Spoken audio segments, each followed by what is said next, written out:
Today on Mid-Missouri Art News, artist Gail Leivian.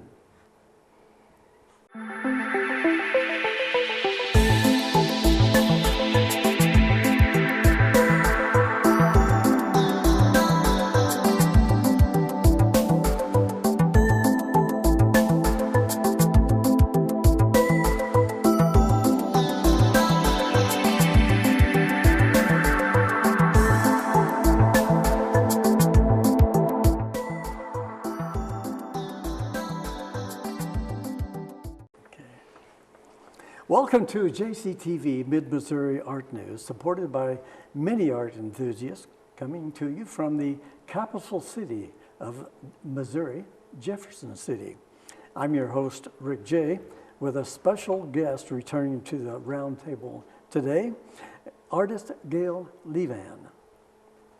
Well, please join me, if you would, in welcoming Gail back to JCTV Mid-Missouri Art News. Thank you again for having me back on your show. Well, we'd like to touch base and find out, since the last time we visited, which was November the 8th on 2017, we'd like to bring you back and find out what's really transpired. And you've got quite a story to share with us today, so stay tuned. It's been quite a rewarding personal achievements, what have you, through your art world since we talked last. So it's really a great feeling to have you back and and see how you have reached out into other levels of the art world and have been recognized, in fact. Today, if you can, just a short story about how you became interested in art based on your survival early days on a farm in rural Missouri, inspired by your mother, who was a fantastic, as we'll see on the timeline, the photos, a fantastic wood carver. So tell us a little bit about the stories, and we're going to highlight your conversation with the paintings. So as you're talking about the wood carving by your mother, the farm, how that came about, and even the descriptive nature of what was happening on the farm at different times. I enjoyed listening to your story at one other point at the Jefferson City Art Club recently. So please fill our viewers in on what's really inspiration back in the day. Well, I have found that in my artwork, my life experiences come out in my artwork. And I've noticed that more and more now with my work. I recently painted a painting of my mom and myself feeding cattle on our farm. And in the background is the old farmhouse. In the foreground are the cattle, and then my mom is breaking the ice in the horse tank, and I'm throwing out hay. And then in front of me is our dog Squirt. And when I was a young child, I was living in the state of California. And my dad had this dream to always want to move to a farm, because he grew up in Iowa on a farm. And he wanted to go back to the Midwest and live on a farm. It's all he ever talked about. I want to go back and live on a farm and be a farmer. And so my mom and my dad had this brand new ranch house in California. It was nice, warm weather. California State. California State, warm weather. I had lots of friends in elementary school. We lived close to the beach. We would go to the beach. And then one day my mom agreed to do this. But my dad says, if we move to the farm, I will buy you a horse too. He would tell me that. So we came back to Missouri in the middle of winter, and there was snow. Back in those days, Missouri had more snow than it does now. And we came back, and I had to start school in the middle of the school year. And back in California, they had one-story schools. In Sedalia, Missouri, where we first started out, they had 3- and 4-story schools and old brick buildings. Oh my, yes. And it was such a big change for me. And then the snow was deep. had to walk to school. My mom would walk with me. We'd walk in the snow, and I would cry every day. And what age were you? I was 7 years old. 7 years old. And I hated it. Absolutely hate. I wanted to go back to California. Even though my dad promised me a horse, I would give up the horse to go back. Yes. But anyway, time went on, and my dad and mom started looking around to buy a farm. And they finally found, I remember the day we drove by this property. It was 160 acres. It had a big old 2-story house on it, and it was painted gray, and it looked so dreary. And it was such an old, part snowy day when we first saw it, and the snow was deep. You couldn't get up to it because the snow was so deep. You couldn't even get into the driveway of the farm. And my dad said, "That's the one. That's the one we're going to buy." Oh, wow. So my mom and dad bought that farm. And we couldn't move into it until summer because the house didn't have any bathroom or water in it. It was just a big old... Outdoor toilet, I guess. It had an outdoor toilet, had a well, a hand-dug well. No running water. No running water. And so we couldn't live in it until until summer, because my mom and dad, they knew how to work on houses, and they decided they would remodel this old house so we could live in it by winter. Oh, my. So my dad had a camper on his truck, so we drove the truck and we lived in that for a while while we remodeled the house. And then they cleared the house of all the critters. It had raccoons in the chimneys, had salamanders in the hand-dug. The house had a hand-dug basement. It was always full of water. Oh, my. And there was salamanders in there. That's where the salamanders lived. And so my dad got them out. And so it was quite a summer. And I was not used to all these critters and wild critters and stuff. Yes. And there was always snake eggs around in the yard. You'd see an old tree stump and there'd be snake eggs in it. Oh, my. And so we worked. My mom and dad worked very hard, and I just ran around. I was a little kid. But one of the stories I remember very clearly, which I didn't tell you about in my last speech about it, I see. Mm-hmm. was in that front porch on that painting. That summer, we had a friend. My mom and dad had a male friend that was friends with my dad. He decided to come and help that summer. So he came back, and he says, "I'm going to clean out under this porch. Get everything out from under here and see what's under here." I see. So he was raking and pulling stuff. And by that time, my dad bought me a little pony named Fury. And I was on him in the yard. And this friend named was Alex. And he was out there raking under the porch and clearing out the brush and debris from under that front porch. And all of a sudden, he cleared out a bumblebee nest. Oh, my. And those things swarmed. And he told me, "Run!"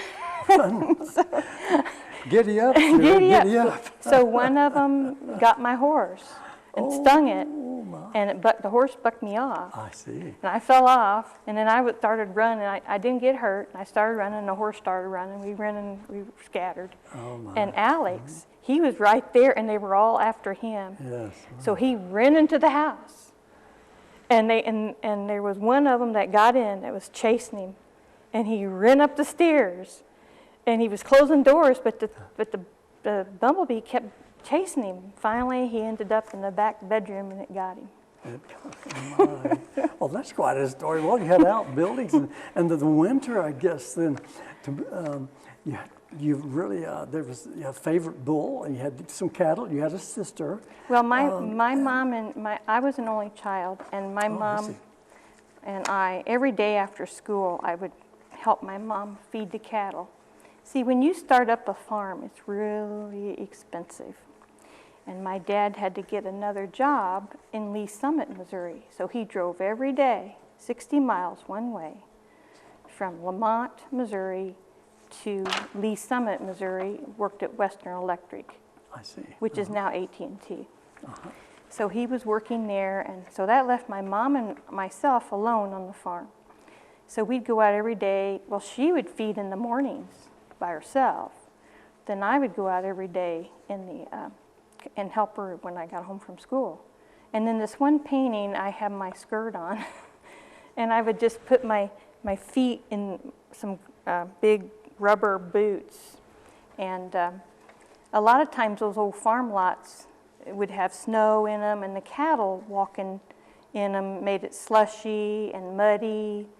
And a lot of times I get my foot stuck in a cow footprint, and I couldn't get it out. Oh, my. And then I'd pull it out, and my leg and my sock would come out. So I'd have to try and balance myself while I pulled out my boot. Oh, I see. So all the cattle in that painting have names. The bull was named Big Boy, and I used to ride him. He was my mom and dad got him from my uncle who used to raise Herefords, and we went down to Warsaw, and my mom had my dad's pickup, and we went down, rounded him up, brought him back, and he was just a young bull. And while he was young, I would get on him. He'd let me ride him. Oh, my. Well, I know it's very interesting, my gosh. And you had other experiences. Oh, lots of experiences. It was a life challenge for a young girl on the farm, but and it was inspired by your mother. And after the break, we're going to talk about more how you was inspired. Not only did she help you survive feeding the cattle and the chickens, what have you, and all that goes with that, but you can see it firsthand right here in the painting of what she's describing in the picture. Put yourself in her position. And it's all enabled her to really touch base not only with her past, but her present as she does her artwork. And we'll share with you more after the break of what it has led to at this time. So we must take a break. Time out for a special message. So stay with me. After the break, we will talk to Ms. Leivian, sharing how she transformed into an artist and with a paintbrush and her favorite mediums, oils. So stay with us. There's more here on Mid-Missouri Art News.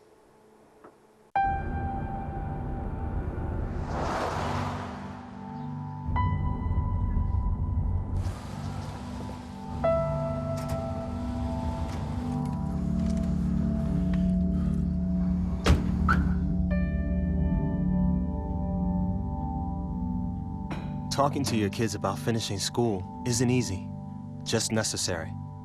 Call 866-STUDIO or go to boostup.org for materials that can help. We return now to artist Gail Leivian, who shared with us in the first segment her life as a young farm girl inspired by a loving mother.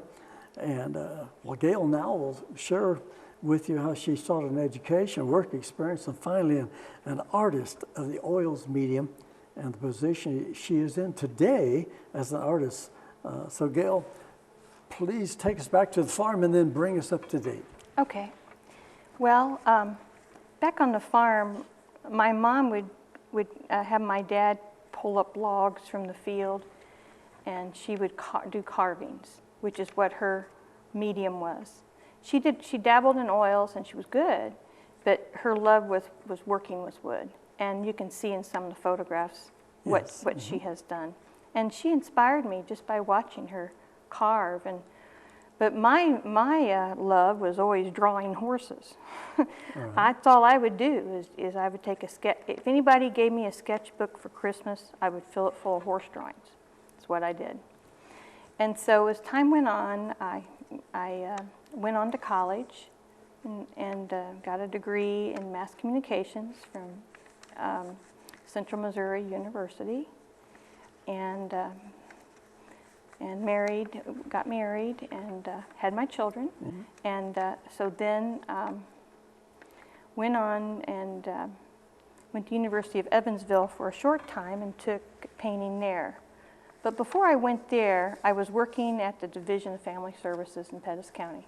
I see. As a coordinator. I what I did was I recruited, supervised, and trained volunteers.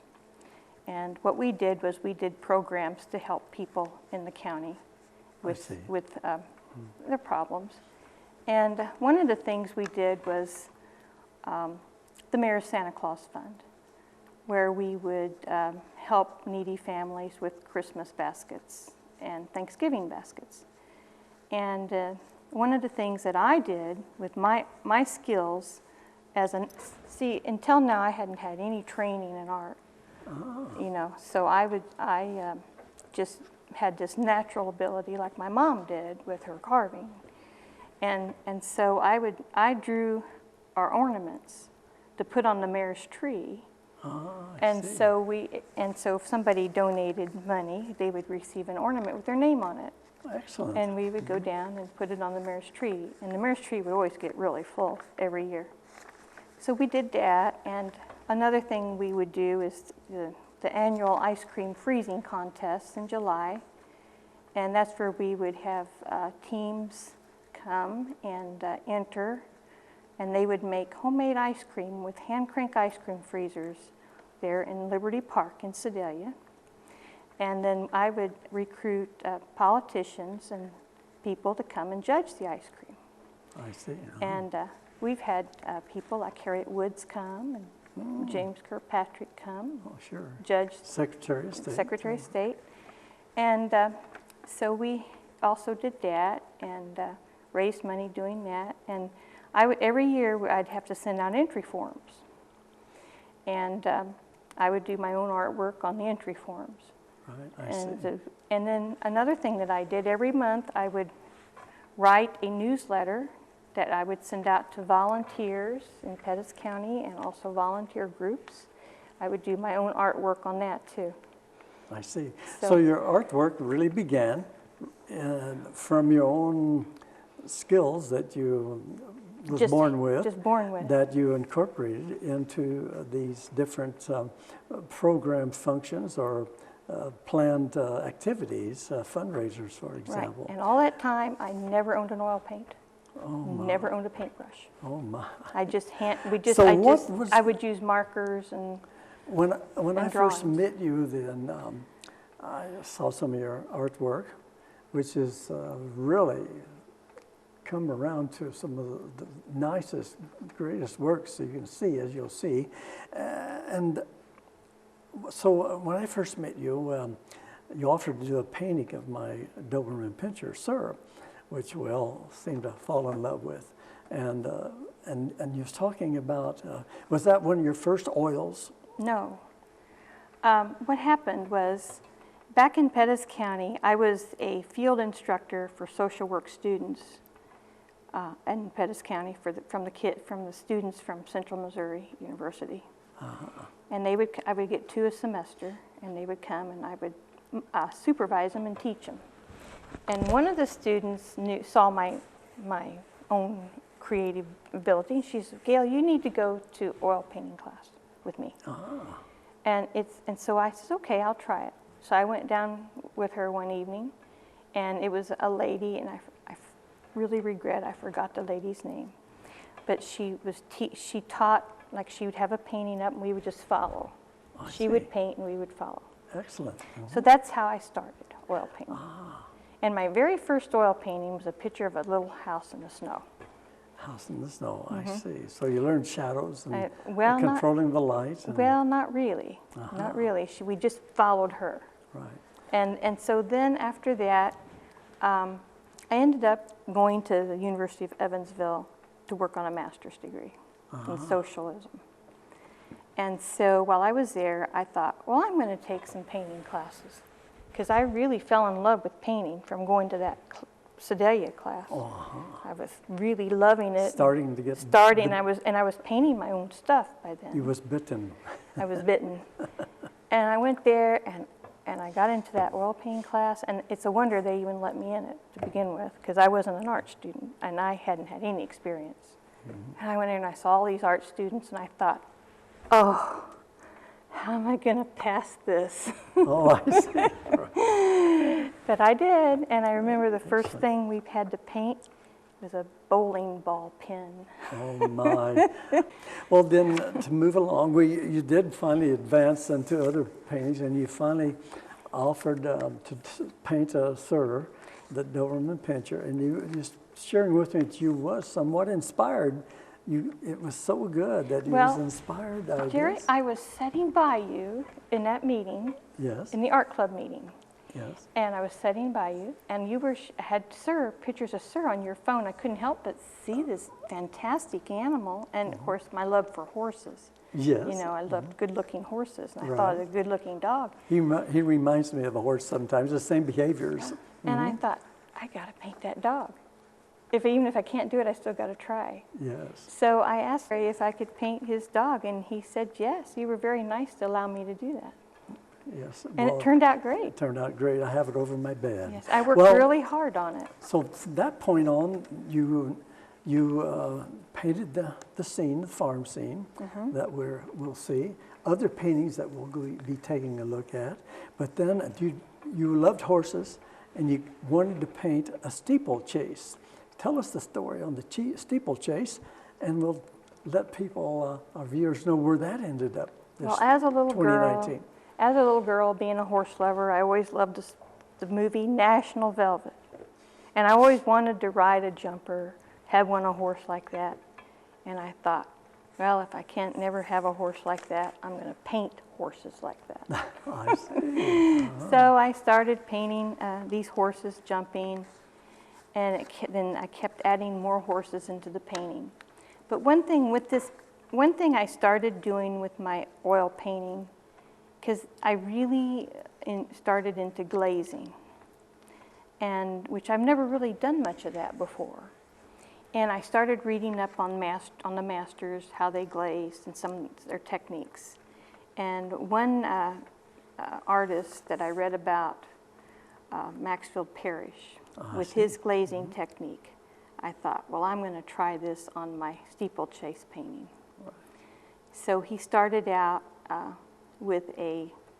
he put his painting down, and then he would glaze it. It didn't have to glaze the whole thing, but parts of it. Parts of it, yes. Like, for example, the trees, he would glaze his trees red. And the trees were green, but he always thought there was a lot of red in trees. Oh, I see.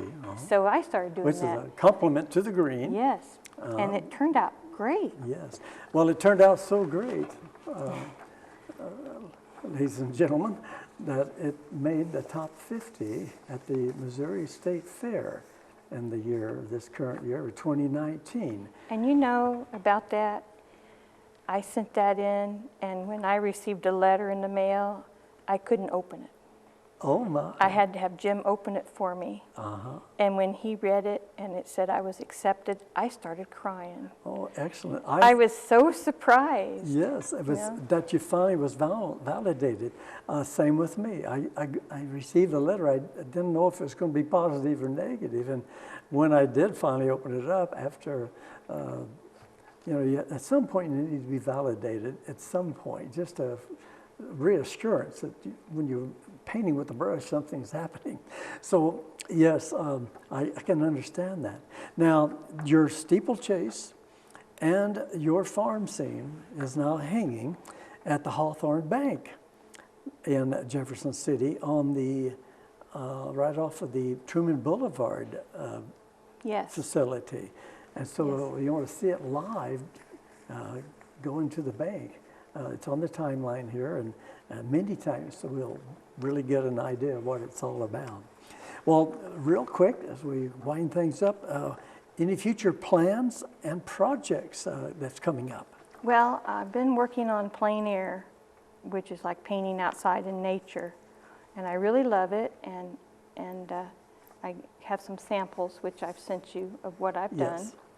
But one thing that I did a painting in Arrow Rock of Caleb Bingham's house. He's an artist. And I just painted the house, and I thought, it needs something else in here. So I brought it back to my studio, and I added in a horse. I added the horse to George Caleb Bingham's house. I had to add a horse in that. I'm sure you had horses at that time. Oh, yeah. Well, we had a great lecture from Dr. Joan Stack on George Caleb Bingham here recently. So I can relate to that. And you had to add a horse. Oh, bless you for that. Yeah. And then I did another one at Liberty Park in today of the little bridge that goes over the lagoon to the island. And that's where they do a lot of weddings. And I worked on that, and then I learned my uncle proposed to my aunt when she was on that bridge. So I painted them in. Excellent. So those two paintings aren't done yet. I'm still working on them. Excellent. Well, Gail, your art speaks well for you, of you, and you shared your life experience not only on the farm and what have you, but also now you're sharing it on canvas. And I invite everyone to really take a look. If someone is interested in commissioned piece of work, how would they contact you? They could call me at my phone number. It's 573-694-4301, or they can email me. It's Gail, Gail, Hedy, Hedy, mail, mail, @gmail.com. All right, well, thank you. Well, Ms. Leivian, our time has caught up with us. It goes so fast, even 30 minutes show now. I again want to thank you for sharing your stories with us here on JCTV Mid-Missouri Art News. Do you have any closing comments for? Well, since I am a member of the Jefferson City Art Club, I just want to say that they're a great group of people, and I've learned a lot about art going there and meeting all the artists. Everyone's really nice. And they're going to be having a Ruth Hogan art show coming up in March. And for more information, you can get on the website and look it up. Excellent. And you want me to tell you what that is? Yes, if you would. Okay. It's Jefferson City spelled out, Art Club spelled out, Missouri spelled out.com. Yes, thank you very much. Okay. Well, again, thank you for being with me. We'll try to get you back in another year and a half. Thank you so much. Did you have any closing statements? Yes, I do. I want to just say that from my experience, I found out that doing artwork is a process, and don't ever give up on doing art. Thank you. Thank you for those words of inspiration. Well, thank you, Gail Leivian, JCTV producer Gloria Enlow and crew here at JCTV. And thank you, our viewers, for watching once again. It's really inspiring to know that people are watching worldwide. Look for more Mid-Missouri Art News right here at JCTV. And don't forget YouTube. I'm Rick Jey saying, see you next time.